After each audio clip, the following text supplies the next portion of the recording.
Nak? Nakain na tayo? Wala po akong gana, Ma.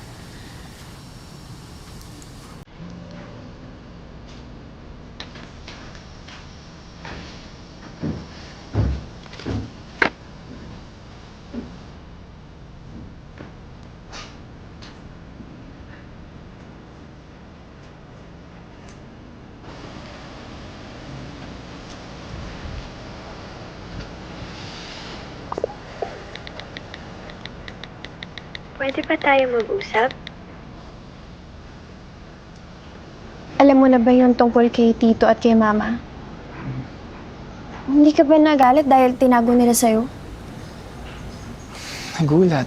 Pero, kilala ka naman si tatay. Sure ako, aalagaan niya yung mama. At yung magiging anak nila. Kita ko din naman kung gaano kasaya si Mama eh. Kahit na hindi ko alam na si Tito pala yung dahilan. Pero hindi ko lang kasi maintindihan bakit niya sinikreto sa akin. Baka natakot lang si tita sa magiging reaction mo. May mga bagay na mahirap sabihin. Kahit sa pinakakulos mo pang tao. Alam kong may sama ka pa ng loob. Pero kailangan ka ng mama mo ngayon.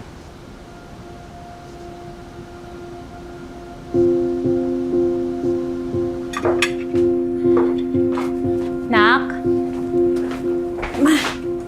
Ay, wait lang po. Sandali.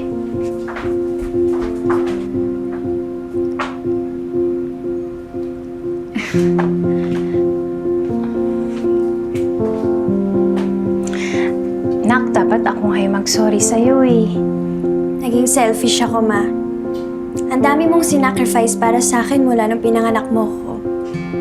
For 18 years, nakailang trabaho ka para mabigyan mo lang ako ng magandang buhay. At mini-make sure mo na meron kang time para sa akin para maging isang ina at best friend ko. So, si Tito Tonyo na ba ang the one? Depende kung pasado ba siya sa'yo. Pasadong-pasado, Ma. Happy ako for you, Ma. Tsaka ang tagal mo to hinintay eh. Deserve mo yan.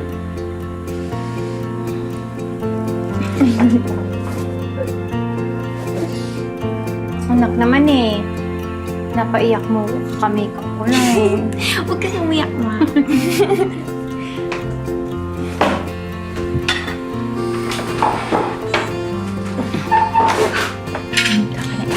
Tsaka.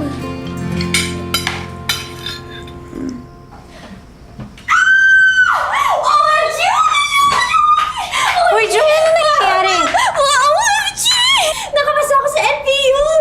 Yes! Yes! Baby, natulog ang nangyari. Tito Tonyo, nakapasa po ako sa NPU. Di, may psychologist na tayo sa pamilya. Or, chef. Chef? Opo, pumasa rin po ako ng culinary sa FSC. Nakapili ka na ba? Papakiramdaman ko po muna tapos tsaka na ako magde-decide kapag kailangan na. Basta kung ano man yan susuportahan ka namin ng mama mo, ha? Galing ah. Pero, sa ngayon, ako po muna ang susuporta sa inyo. Oh. Wait lang po! Wait lang, baby! Mapunta na si ate! Nakaka-proud talaga si Joy, ano?